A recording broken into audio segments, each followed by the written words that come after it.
Hello friends, मैं हूँ रश्मि और आप देख रहे हैं पॉलिटिकल साइंस इन 10 मिनट्स। तो आज के इस वीडियो लेक्चर में हम नेट एग्ज़ाम के बारे में डिस्कस करने वाले हैं, क्योंकि 16 को ही नोटिफिकेशन आया है कि नेट को अप्लाई करने का डेट जो है, वो एप्लीकेशन फिलिंग डेट जो है वो आगे एक्सटेंड हो चुका है। अब 30 जून हो चुका है। तो उन लोगों के लिए बहुत अच्छी अपॉर्चुनिटी है जिन्होंने अभी भी नेट का फॉर्म नहीं भरा है, तो वो जाकर अभी भी यूजीसी नेट 2020 के लिए अप्लाई कर सकते हैं। तो आज के वीडियो में हम यूजीसी नेट एग्ज़ाम को बहुत अच्छे से समझने वाले हैं कि यूजीसी नेट एग्ज़ाम क्या होता है और जीआरएफ क्या होता है, इसे क्वालिफाई करने के बाद क्या स्कोप होता है, और इसमें जो एग्ज़ाम होता है उसका पैटर्न क्या होता है, एलिजिबिलिटी क्राइटेरिया क्या होता है और इसका सिलेबस क्या होता है।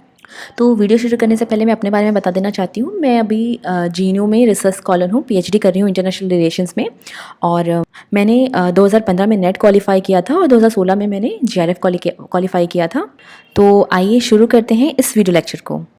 तो सबसे पहले क्वेश्चन आता है, ये नेट एग्ज़ाम क्या होता है। तो मैं बता दूं, असिस्टेंट प्रोफेसर और जूनियर रिसर्च फेलो की पोस्ट के लिए इस एग्ज़ाम को एनटीए साल में 2 बार कंडक्ट करवाती है, जिसे क्वालिफाई करने के बाद आप किसी भी गवर्नमेंट कॉलेज में या प्राइवेट कॉलेज में लेक्चरर बनने के लिए एलिजिबल हो जाते हैं। क्योंकि यूजीसी ने ये तय किया है कि किसी भी कॉलेज या यूनिवर्सिटी में लेक्चरर बनने के लिए आपके पास मिनिमम क्वालिफिकेशन के लिए आपके पास नेट होना चाहिए उस पर्टिकुलर सब्जेक्ट में। तो इसी के लिए ये एग्ज़ाम कंडक्ट कराया जाता है एनटीए के द्वारा।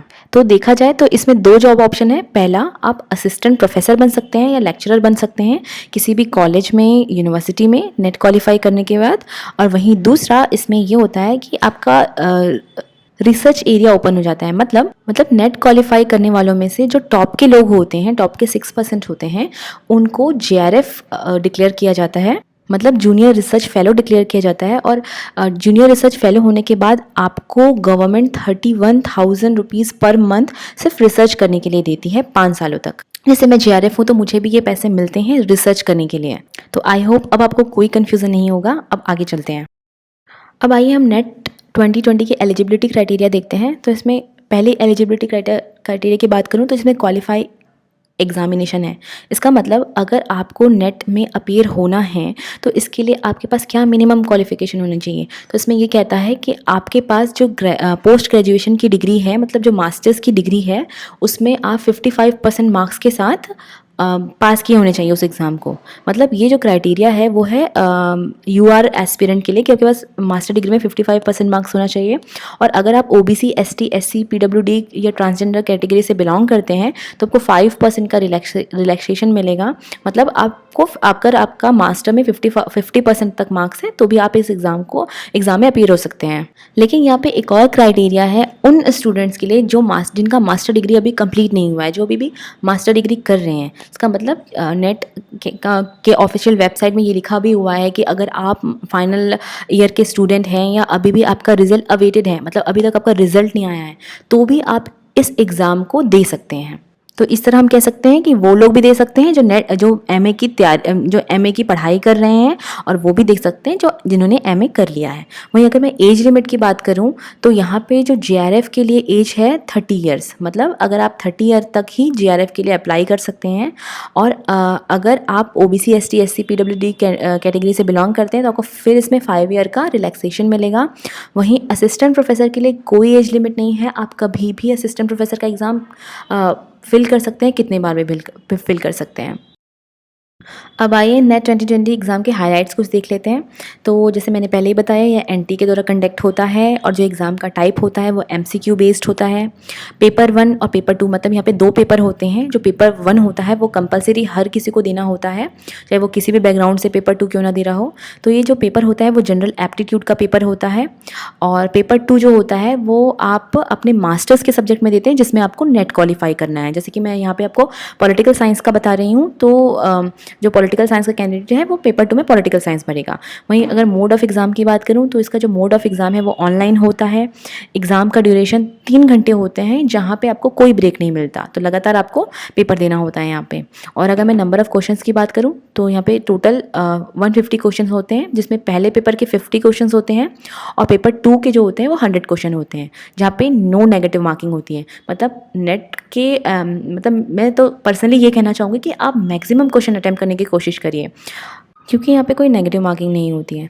वहीं अगर मैं एग्ज़ाम डेट की बात करूँ तो अभी तक एग्ज़ाम का डेट डिक्लेयर नहीं हुआ है, ये एग्ज़ाम पोस्टपोन हो रहा है लगातार। और अभी लेटेस्ट नोटिफिकेशन आया था कि जो एग्ज़ाम में एप्लीकेशन फ़िल करने की भी डेट को एक्सटेंड कर दिया गया है 30 जून तक। तो अभी भी बहुत अच्छी अपॉर्चुनिटी है, आप इसे फ़िल कर सकते हैं जिन्होंने अभी भी एग्ज़ाम को फ़िल नहीं किया, एप्लीकेशन फ़िल नहीं किया है। अब आइए इसके सिलेबस पे नज़र डालते हैं। इस पे पेपर 1 जो है वो जनरल एप्टीट्यूड का पेपर होता है। तो इसमें बेसिकली आपको रिसर्च से related question, teaching aptitude, comprehensive communication और logical reasoning, mathematical reasoning, data interpretation, information and communication से related question, people development and environment से रिलेटेड क्वेश्चंस और हायर एजुकेशन से रिलेटेड क्वेश्चन पूछे जाते हैं। अगर आप पेपर 1 का डिटेल एनालिसिस चाहते हैं तो आप मुझे कमेंट में बता सकते हैं। मैं इस पे एक सेपरेट वीडियो भी बना सकती हूँ कि किस तरह से आपको किस बुक से पढ़ना है, कैसे पढ़ना है, क्या-क्या क्वेश्चन पूछे जाते हैं, किस तरह इसकी प्रैक्टिस करें। तो आप मुझे कमेंट में ज़रूर बताइएगा अगर आपको इस पर सेपरेट वीडियो चाहिए तो। वहीं अगर हम पेपर 2 की बात करें जो आपका कोर सब्जेक्ट होता है जिसमें आप नेट क्वालिफाई करने के लिए भरते हैं, तो मैं यहाँ पे पॉलिटिकल साइंस को डिस्कस करने वाली हूँ, पॉलिटिकल साइंस के पेपर को। तो बेसिकली यहाँ पे 10 यूनिट पूछा जाता है, ठीक है। तो इसमें पहला यूनिट होता है पॉलिटिकल थ्योरी का, फिर उसके बाद पॉलिटिकल थॉट, फिर इंडियन पॉलिटिकल थॉट हो जाता है जिसमें इंडियन थिंकर्स वगैरह आ जाते हैं। वहीं कंपेरेटिव पॉलिटिकल एनालिसिस होता है और फिर इंटरनेशनल रिलेशंस और इंडियन फॉरेन पॉलिसी। बेसिकली ये दोनों अलग अलग यूनिट हैं। इसको इंडियन फॉरेन पॉलिसी को मैंने इंटरनेशनल रिलेशन के साथ ऐड कर दिया है। और इसमें नेक्स्ट होता है governance and public policy in India. वहीं इसका अगले यूनिट होता है भारत में राजनीतिक संस्थाएं। और फिर इसके अगले यूनिट की बात करें तो पॉलिटिकल प्रोसेस इन इंडिया और at the last public administration आपको पढ़ना पड़ता है।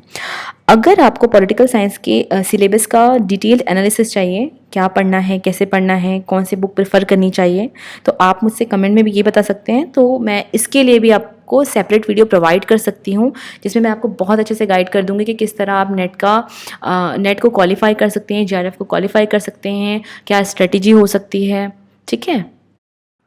इसी तरह के और भी वीडियोस देखने के लिए आप हमारे यूट्यूब चैनल पॉलिटिकल साइंस इन 10 मिनट से भी जुड़ सकते हैं, जहां मैं पॉलिटिकल साइंस के कॉम्प्लेक्स कंसेप्ट को बहुत ही ईजिली समझाती हूं। और अगर आप हमसे सोशल मीडिया में कनेक्ट होना चाहते हैं तो यहाँ पे डिस्क्रिप्शन में हमारे टेलीग्राम, फेसबुक और इंस्टाग्राम का लिंक दिया हुआ है जहाँ से आप हमसे कनेक्ट हो सकते हैं।